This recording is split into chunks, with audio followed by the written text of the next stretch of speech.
Science की first unit हम कर चुके हैं, सेकंड यूनिट में आए हैं। अम्ल व सेकंड यूनिट है अम्ल व क्षार। सबसे पहले अम्ल व क्षार यूनिट है, तो सबसे पहले हमको ये पता होना चाहिए कि अम्ल व क्षार क्या होते हैं। तो अम्ल व क्षार को हम दो प्रकार से डिफाइन कर सकते हैं। हमारी जनरल भाषा में हम बोल सकते हैं अम्ल क्या होते हैं, स्वाद में खट्टे। कैसे होते हैं, स्वाद में खट्टे। और क्षार क्या होते हैं, क्षार होते हैं स्वाद में कड़वे। अम्ल क्या होते हैं, अम्ल स्वाद में खट्टे, क्षार स्वाद में कड़वे। आपने कभी देखा है ना, सुना है, जैसे आपने इमली खाई है, खट्टा महसूस होता है, होती है कि नहीं होती है। नींबू खट्टा लगता है तो इसका मतलब अम्ल है। और क्षार, क्षार कहाँ पे चखा, आपके कभी मुंह में साबुन गया है, साबुन गया है तो साबुन से थोड़ा क्षारीय खारा खारा हो जाता है मुंह, तो खारा खारा का इसका मतलब क्या होगा, वो क्षारीय। ठीक है ना, ये क्षार, ये अम्ल। अब हम अपनी रासायनिक भाषा में किस प्रकार से बोल सकते हैं, मतलब अपन केमिस्ट्री की भाषा में इसको, अम्ल। अम्ल वे होते हैं जो, अम्ल वे होते हैं जो आसानी से किसी जलीय विलयन में H+ को दे देते हैं, वे अम्ल कहलाते हैं। क्या दे देते हैं, H+। H+ दे देते हैं, प्रोटॉन त्याग देते हैं, वो क्या कहलाते हैं, अम्ल। और क्षार क्या कहलाते हैं, वे यौगिक जो आसानी से, वे यौगिक जो आसानी से OH- त्याग देते हैं। क्या त्याग देते हैं, कैसे, किसमें, जल में OH- त्याग देते हैं, वे क्या कहलाते हैं, क्षार। एक होता है HCl अम्ल है और NaOH क्षार है। ठीक है, ये क्या, प्लस और ये माइनस, ये प्लस और ये माइनस, OH- है। इन दोनों प्लस और माइनस से, प्लस और माइनस से किस प्रकार का बंध बनता है, आयनिक बंध,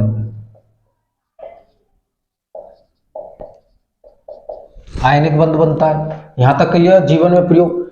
अब ये जीवन में कहां प्रयोग होता है, ठीक है, इसको रब कर दूं। अब हम जनरल भाषा में समझेंगे इस चीज को। हमारे पेट में जो अम्लीयता उत्पन्न हो जाती है ना, जनरल भाषा में कैसे समझे, हमारे पेट में अम्लीयता उत्पन्न होती है, अम्लीयता मतलब एसिडिटी, नॉर्मल भाषा में अपन एसिडिटी बोलते हैं ना।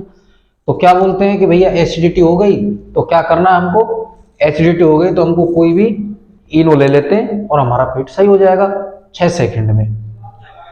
बोलते हैं कि नहीं बोलते। तो ये इनो में होता क्या है, इनो हम लेते हैं, इनो में होता क्या है, इनो आप अपने लॉजिक से बताओ। मैं आपको, अब आप बता पाओगे, पहले मैं इधर थोड़ा सा समझा दूं, वैसे नॉर्मली बता पाओगे लेकिन फिर भी मैं आपको समझाता हूं, आप बिल्कुल बता पाओगे सब चीजों को। सबसे पहले इनो में होता क्या है, देखो ये हुआ अम्ल, ये हो गया क्षार। अम्ल और क्षार आपस में क्रिया करते हैं, इसके ऊपर प्लस, इसके ऊपर माइनस, इसके ऊपर प्लस, इसके ऊपर माइनस। यहां तक क्लियर हुआ आपके। तो ये क्या करेगा, प्लस इसके माइनस के साथ क्रिया कर जाएगा और इसका ये किसके साथ कर जाएगा, इसके साथ क्रिया कर जाएगा। तो अपन को उदासीनीकरण अभिक्रिया में क्या प्राप्त होगा, NaCl प्लस H2O। क्या प्राप्त हुआ, लवण और जल, लवण और जल प्राप्त हुआ। लवण क्या होता है, इस लवण को क्या बोल सकते हैं अपन, ये NaCl जानते हो आप, नमक, Na+Cl-, इनके मध्य प्लस माइनस, प्लस माइनस से बनने वाला बंध कैसा होता है, आयनिक बंध। कैसा बंध होता है, आयनिक, प्रबल बंध होता है। ठीक है ना। ये क्या हो गया, अम्ल, ये हो गया क्षार। अम्ल और क्षार एक दूसरे से क्रिया करते हैं, अम्ल और क्षार ने एक दूसरे के साथ क्रिया करी, एक दूसरे के प्रभाव को नष्ट किया, एक दूसरे के प्रभाव को, इसने अम्लीयता, इसमें क्षारीयता, एक दूसरे के प्रभाव को नष्ट किया, क्या बना, लवण और जल प्राप्त हो गया हमको। अब चलो, अब समझाता हूं मैं आपको। इनो, हमारे पेट में हो गई अम्लीयता, क्या हो गया, अम्ल आ गया, हमारे पेट में अम्ल आ गया HCl, कोई बात नहीं, हमारे पेट में अम्ल आ गया, अम्लीयता, जानते हैं हम जठर रस होता है, और ये अम्लीयता आती कब है? अम्लीयता आती कब है? आपने देखा कि जैसे हम भोजन करते हैं तो हमारे माइंड सिग्नल भेजता है आमाशय को। आमाशय से बोलता है कि कुछ खाया है, अब अपना जठर रस छोड़ो। जैसे ही ये अपने रस को छोड़ता है, आमाशय के द्वारा अपना रस छोड़ा जाता है, तो वो क्या होता है? अम्लीय होता है, उसका पाचन हो जाता है। फिर हमने आज 10 मिनट बाद, फिर 15 मिनट बाद फिर कोई चीज खा ली, तो फिर वो रस छोड़ेगा। इस प्रकार से बार बार कोई आदमी दिन में कई बार खाता है तो उसके अम्लीयता की मात्रा ज्यादा हो जाती है पेट में, तो क्या एसिडिटी उत्पन्न हो जाती है। एसिडिटी उत्पन्न हो गई तो अब हमको क्या लेना पड़ेगा? अम्ल उत्पन्न हो गया तो हमको क्षार लेना पड़ेगा। अम्ल उत्पन्न हो गया, पेट में हो गया अम्ल, इसको उदासीन करने के लिए क्या लेना पड़ेगा? क्षार। तो हमारे पेट में क्या बन जाएगा? लवण और जल। आपने देखा यहाँ पे लवण बन जाएगा, जल बन जाएगा, हमको तुरंत आराम मिल जाएगा, हाँ ये एसिडिटी खत्म हो चुकी है हमारी, ठीक है ना। अम्ल बना, पेट में बना, हमने क्या लिया? क्षार। क्षार क्या है? इनो। इनो कैसा है? क्षारीय। इनो में क्षारीय, क्षारीय, क्षारीय का मतलब मिल्क। क्षारीय पदार्थ क्या है? Milk of magnesium. Milk of magnesium. Milk of magnesium. Milk of magnesium इसकी क्या है? अंदर है। इनोरन के अंदर क्या होता है? ये मिल्क ऑफ मैग्नीशियम क्या होता है? क्षारीय पदार्थ। मिल्क ऑफ मैग्नीशियम क्या होता है? क्षारीय पदार्थ होता है। क्षारीय पदार्थ होता है जो इनो के अंदर होता है, जिसके कारण अम्लीयता, इस प्रकार से हमारी पेट की अम्लीयता खत्म हो जाती है। यह आपके समझ में आया हमारे पेट की अम्लीयता कैसे खत्म होती है? ठीक है, आप खुद भी कर सकते हो। कोई भी आपको क्षारीय पदार्थ, आपके पेट में अम्ल हो गए, एसिडिटी हो गई, कोई भी पदार्थ, इनो नहीं, कोई भी चीज जो क्षारीय माध्यम रखती है, उसको ले लीजिए आप, और आपका अपने आप ठीक हो जाएगा पेट, एसिडिटी, ठीक है ना। ये अभिक्रिया होती है पेट के अंदर। अम्ल बना, क्षार हमने दिया, लवण प्लस जल, ठीक है।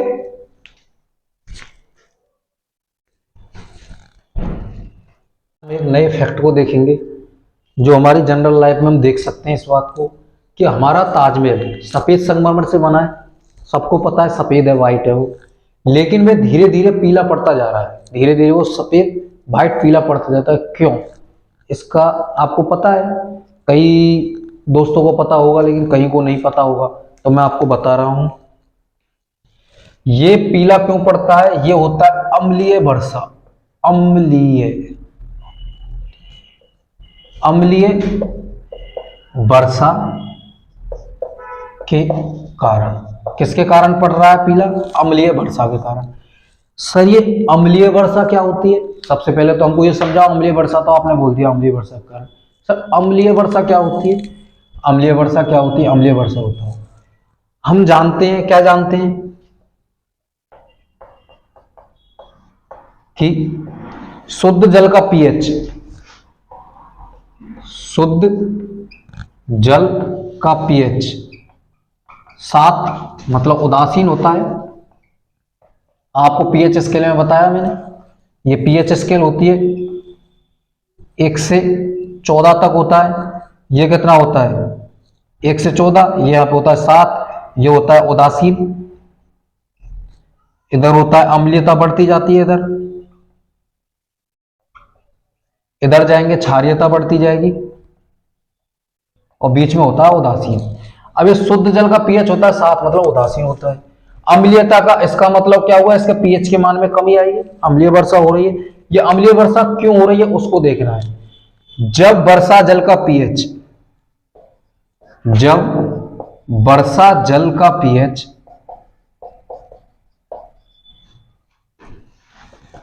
5.5 से कम हो जाए तो इस प्रकार की वर्षा अम्लीय वर्षा कहलाती है। इस प्रकार की वर्षा कैसी कहलाती है? अम्लीय वर्षा कहलाती है। पीएच का मान 5.5 से कम हो जाए तो इस अम्लीय वर्षा से होता क्या है? अम्लीय वर्षा क्या करती है? हमारे भवनों को धीरे धीरे क्षैत करती रहती है। हमारे ये पेड़ पौधे इनकी पत्तियों को खराब कर रही है। अम्लीय बरसातें बहुत ज्यादा नुकसान है। चलो सर ये तो बता दिया आपने कि इससे नुकसान, इसके कारण हमारा संगमरमर का ताजमहल पीला पड़ रहा है, लेकिन सर ये होती किस कारण से, उस कारण का भी तो पता लगे। अब मैं आपको कारण बता रहा हूं। कारण होती है जो हमारे वाहनों से धुआं निकलता है ना, वाहनों से धुआं निकल रहा है, उसमें क्या होता है, SO2 सल्फर डाइऑक्साइड, और एक होती है नाइट्रिक ऑक्साइड, सल्फर डाइऑक्साइड और नाइट्रिक ऑक्साइड। ठीक है, सल्फर डाइऑक्साइड और नाइट्रिक ऑक्साइड दोनों होती है। ये जब जल के साथ क्रिया करती है, ये जब जल से क्रिया करती है, जल से क्रिया करती है, सल्फर डाइऑक्साइड नाइट्रिक ऑक्साइड जल से क्रिया कर जाएंगे। ऊपर गया धुआं, ऊपर बादल है, बादलों में पानी है, सल्फर डाइऑक्साइड जैसे पानी से मिलेगा, इससे मिलेगा तो क्या बन जाएगा, एक तो नाइट्रिक अम्ल बन जाएगा, एक क्या बन जाएगा, नाइट्रिक अम्ल। नाइट्रिक अम्ल जल से जैसे ही क्रिया होगी नाइट्रिक अम्ल बन जाएगा, एक तो नाइट्रिक अम्ल बन गया। एक बन गया गंधक का तेजाब।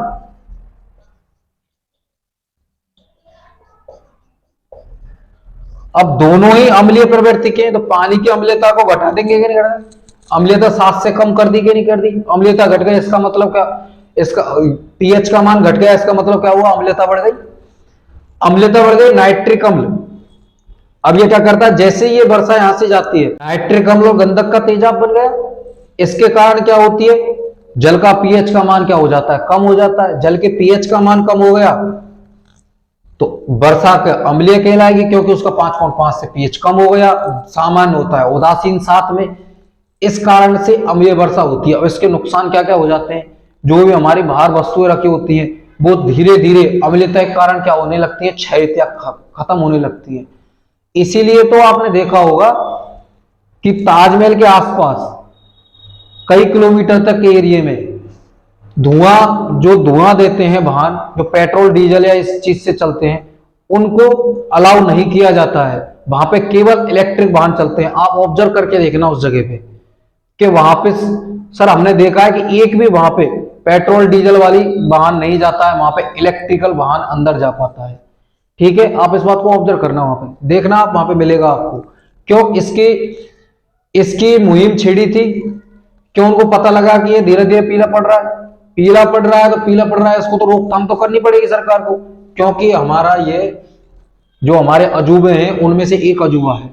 ठीक है ना, तो हमको रक्षा तो करनी थी, तो रक्षा करने के लिए हम कुछ कदम उठाने थे। कदम उठाए क्या हमने, कि हम धीरे धीरे क्या कर रहे हैं, वहां से पोल्यूशन को खत्म करना चाह रहे हैं। पोल्यूशन खत्म करने का क्या तरीका है, वाहनों को जाने नहीं देंगे, जिससे क्या धुआं ऊपर पानी से नहीं धुआं नहीं जाएगा, सल्फर डाइऑक्साइड नाइट्रिक ऑक्साइड ऊपर नहीं जाएगी, तो अम्लीय वर्षा के रूप में नीचे नहीं आएगी। ये आपकी समझ में आ गया, ताजमहल का रंग पीला क्यों पड़ रहा है, अम्लीय वर्षा के कारण। हमारे जीव जंतु अगर पीएच का मान, जीव जंतु, जलीय जीव जंतु किस में रहते हैं, पानी में रहते हैं, उनका जीवन वही है। अगर वो उनका जीवन कितने 7 वे रहना चाहते हैं, 7 उदासीन वाले पे थोड़ा बहुत चल जाता है, लेकिन जब पीएच का मान अम्लीय वर्षा होगी तो पीएच का मान बहुत ज्यादा कम हो जाएगा, तो उनका जीवन खतरे में आ जाता है। इसलिए तो कई प्रजातियां विलुप्त हो गई हैं अम्लीय वर्षा के कारण ही। ठीक है, अब हम देखेंगे अभिक्रियाओं को, प्रबल अम्ल की प्रबल क्षार के साथ, दुर्बल अम्ल की दुर्बल क्षार के साथ, प्रबल अम्ल की दुर्बल क्षार के साथ, दुर्बल क्षार की प्रबल अम्ल के साथ। तो ये अभिक्रियाएं होंगी। तो ये कौन कौन सी अभिक्रिया, पूर्णतः उदासीनीकरण हो जाएंगे, मतलब बिल्कुल कोई विलयन का कोई पीएच नहीं होगा, उदासीन मतलब 7 हो जाएगा पीएच, कोई का मतलब उदासीन हो जाएंगे बिल्कुल।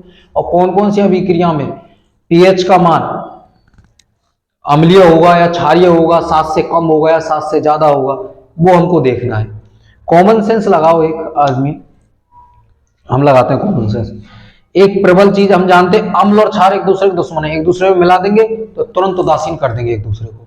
ठीक है ना, ये मजबूत है, ये कमजोर है। अब मजबूत कमजोर से मिलेगा तो कुछ तो इसका नुकसान करेगा, कमजोर वाला कुछ तो खत्म करेगा, लेकिन मजबूत को पूरी तरह खत्म नहीं कर पाएगा। तो मजबूत बचेगा कि नहीं बचेगा, कुछ ना कुछ तो मजबूत बचेगा। तो तो मजबूत के हिसाब की ही प्रकृति होगी ना वहां पे। तो इसी प्रकार से हम देखते हैं और आपके समझ में आ जाएगा ये। जैसे प्रबल अम्ल प्रबल क्षार दोनों मजबूत है, एक दूसरे मिलेंगे उदासीन हो जाएंगे, हो गए। प्रबल अम्ल दुर्बल क्षार, प्रबल अम्ल ले लिया हमने, दुर्बल क्षार ले लिया, तो प्रबल अम्ल दुर्बल क्षार मिला, इसका उदासीन होंगे तो अम्ल अम्ल ज्यादा ताकतवर है, क्षार कम ताकतवर है, तो कैसा विलयन मिलेगा हमको, अम्लीय विलयन मिलेगा। आ गया समझ में। अब एक कमजोर कौन हो गया, अम्ल हो गया, दुर्बल अम्ल, प्रबल क्षार, स्ट्रॉन्ग बेस, ये आ गया समझ में। जैसे ही एक दूसरे से क्रिया करेंगे तो क्या हो जाएगा, क्षार मजबूत है तो क्षार बच जाएगा, तो ये विलयन अब बचेगा, विलयन कौन सा होगा, क्षारीय प्रवृत्ति का विलयन होगा। लास्ट में दुर्बल अम्ल कमजोर कमजोरों को भिड़ाया तो क्या होगा, उदासीन। ठीक है, आया समझ में आपके। देखो हम करते हैं, प्रबल अम्ल प्रबल क्षार उदासीन, उदासीन विलयन हो गया। विलयन कैसा हो गया, उदासीन। प्रबल अम्ल दुर्बल क्षार, ये कैसा हुआ, प्रबल अम्ल है, दुर्बल अम्ल है और प्रबल क्षार है, इसका मतलब क्या हुआ, क्षारीय विलयन, क्षारीय विलयन। प्रबल अम्ल दुर्बल क्षार, इसका मतलब क्या हुआ, प्रबल अम्ल है दुर्बल क्षार है, इसका मतलब क्या हुआ, अम्लीय विलयन, अम्लीय विलयन। दुर्बल अम्ल दुर्बल क्षार है, इसका मतलब क्या हो गया, दुर्बल अम्ल दुर्बल क्षार है, ये दोनों मिल गए तो क्या हो गया, उदासीन, उदासीन विलयन। आ गया समझ में, मैंने आपको समझा भी दिया था।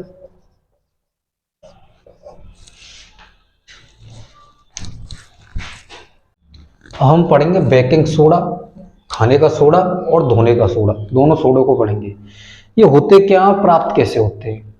खाने का सोडा आपने कहाँ कहाँ पे देखा है यूज होता हुआ, आपने देखा है मम्मी जो क्या बनाती है, बाटी बनाती है, केक बनाती है या कोई भी बनाता है, तो उसमें क्या डालते हैं, बोलते हैं कि बेटा सोडा लेके आओ। सोडा क्यों डाला जाता है, सोडा डालने से क्या होता है, जो चीज होती है जो बनाते हैं हम, वो क्या हो जाती है, फूल जाती है और फट जाती है, जिससे क्या उसको उसमें प्रॉपर रूप से उसको सही कर सके, जिससे वो अंदर से कच्ची ना रहे।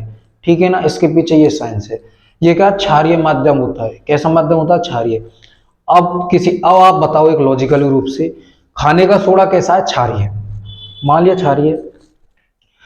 किसी के कोई ऐसी जगह पे है जहां पे इनो नहीं है और किसी व्यक्ति के पेट में अम्लता बढ़ गई है, तो हम कौन सी दवा का यूज और कर सकते हैं उसमें, घर पे क्या चीज ले सकते हैं। यदि हम खाने का सोडा ले लेंगे तो ये क्षारीय माध्यम है, अम्लीय माध्यम को उदासीन कर देगा कि नहीं कर देगा, उदासीन कर देगा, तो हमारी अम्लीयता खत्म हो जाएगी।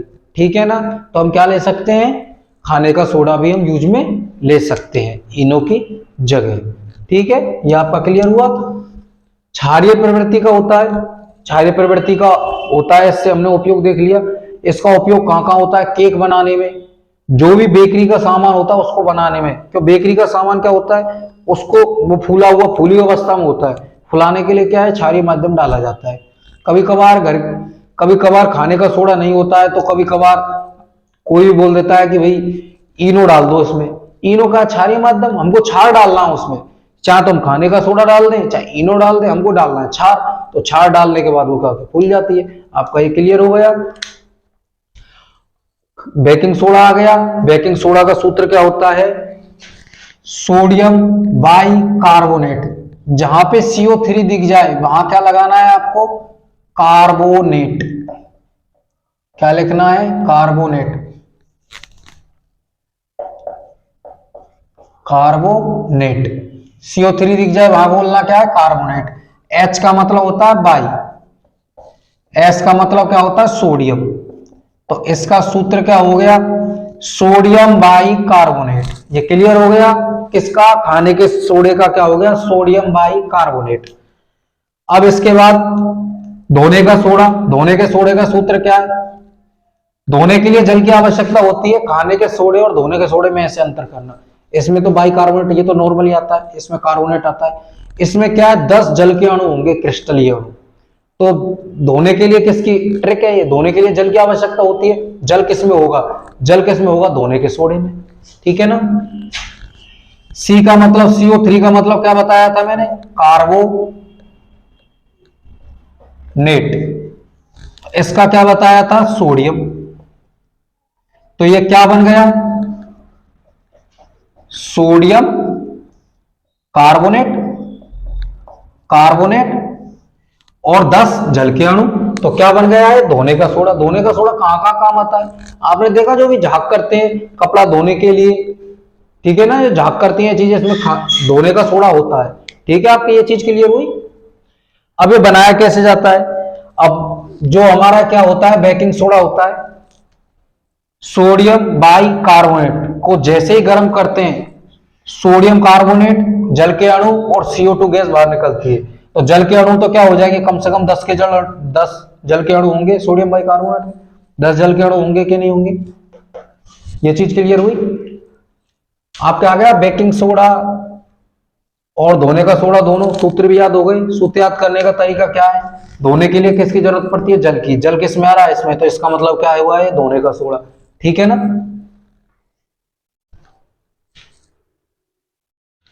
सबसे पहले हम देखेंगे प्लास्टर ऑफ पेरिस को, फिर देखेंगे हम जिप्सम को।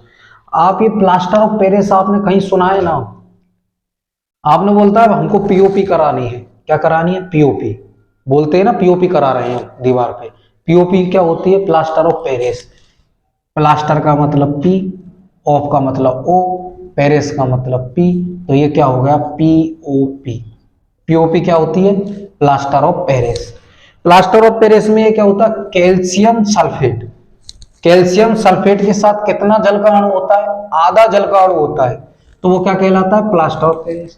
जो अपना सफेद सीमेंट पीओपी के लिए आता है ना, वो कौन सा होता है? White cement. ये होता है। जब इसमें जल मिल जाता है, जल मिल गया, जल मिलने के बाद ये क्या बन जाएगा?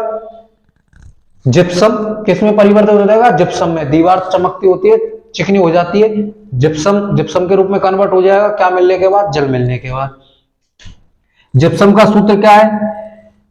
कैल्शियम सल्फेट, 2 जल के अणु। इसमें क्या है? आधा जल का अणु है, इसमें 2 जल के अणु है। तभी तो हम जो भी काम करते हैं, पीओपी करते हैं, उससे पहले पानी डालते हैं उसमें, जिसके कारण वो अपनी आवश्यकता के अनुसार पानी को ग्रहण कर ले। पानी को लेने के बाद वो उस हिसाब से जम जाए। तो पीओपी हो गई। क्या हो गया? Calcium sulphate 2H2। अब ये चीज बताओ मेरे को कि इसमें कितना जल का अणु मिलाएंगे जिससे ये किसमें बन जाए? जिप्सम बन जाए। CaSO4 plus dot H2O। इसमें कितना जल मिलाया जाए? H2O की मात्रा कितनी मिलाया जाए जिससे क्या बन जाए? CaSO4 dot 2H2O। ये कितना है? आधा है। आधा जल का अणु है तो कितना जल? 2 अणु हमको चाहिए, आधा हमारे पास है, तो कितने अणुओं की और आवश्यकता है? तो क्या तरीका ये हो गया?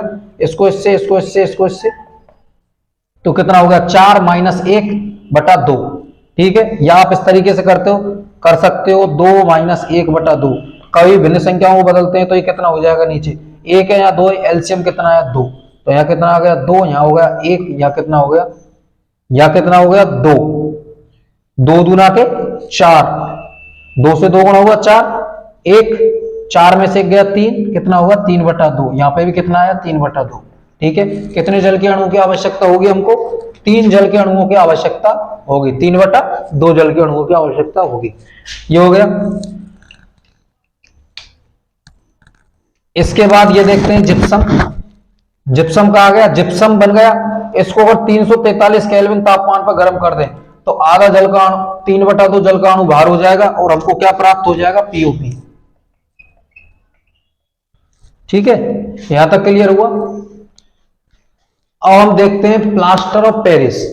प्लास्टर ऑफ पेरिस का सूत्र क्या होता है? प्लास्टर ऑफ पेरिस, जो सफेद सीमेंट आता है हमारे घर में, उसको कहते हैं plaster of cement, plaster of Paris. इसमें क्या होता है? आधा जल का अणु होता है।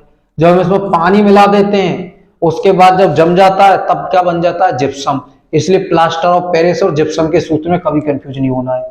कैसे पता लगाएंगे? जो हमारा व्हाइट सीमेंट है वो क्या है? पीओपी। क्या है? पीओपी। अब उसमें जल मिला देंगे, इसका मतलब जल ज्यादा किसमें होगा? जिप्सम में। उसके बनने के बाद जिप्सम बनेगा। तो क्या होगा? 2 जल का अणु है और प्लास्टर ऑफ पेरिस में कितना है? आधा जल का अणु है। ठीक है, समझ में आया?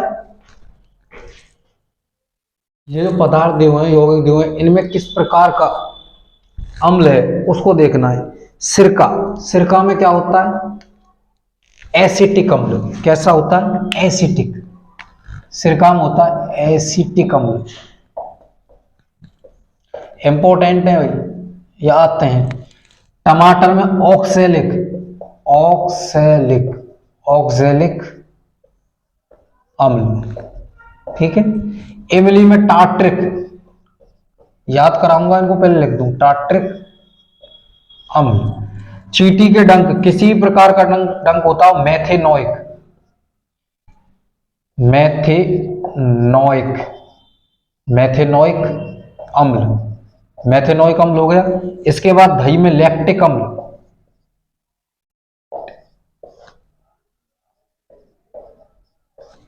नींबू में सिट्रिक अम्ल,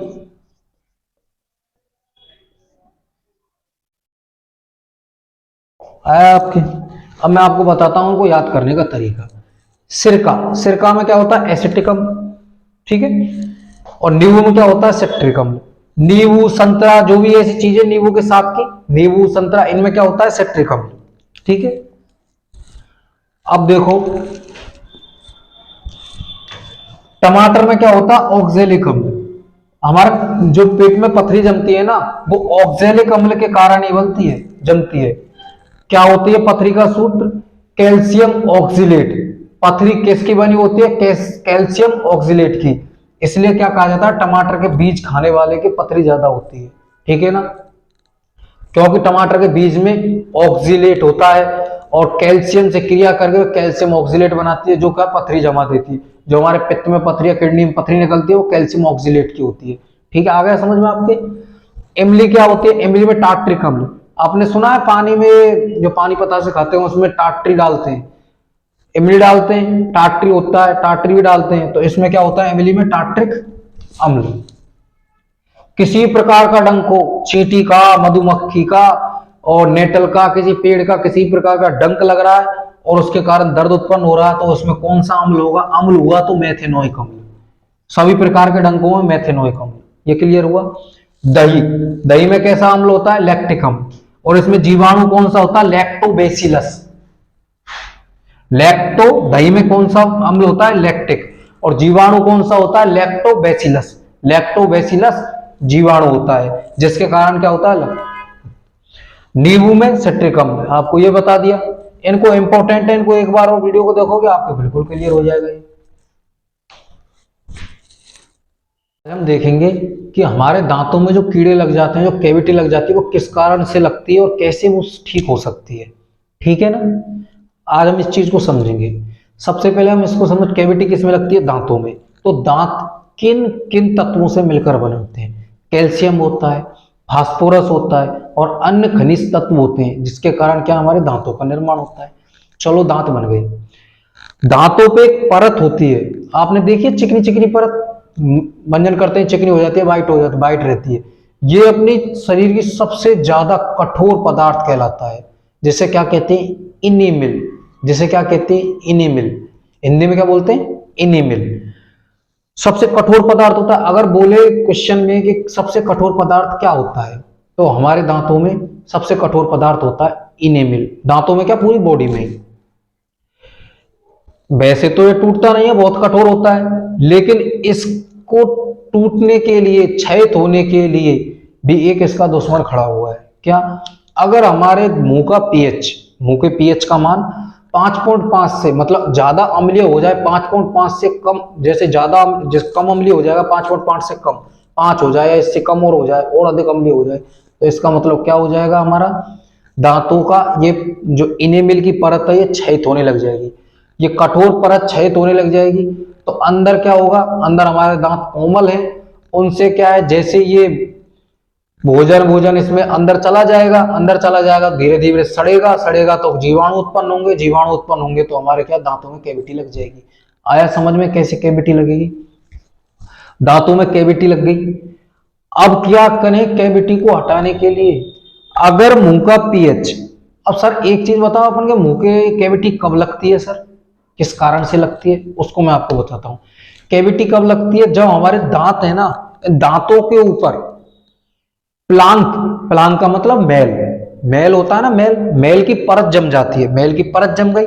वैसे अपन की जीभ होती है, जीभ क्या होती है, थोड़ा 6.8 मतलब उदासीन के लमसम अपन की लार होती है ना, ये उदासीन होती है लमसम, 6.8 पीएच होती है, 7 के लमसम में होती है, उदासीन होती है। तो क्या है, अपने मुंह के पीएच को संतुलित रखती है।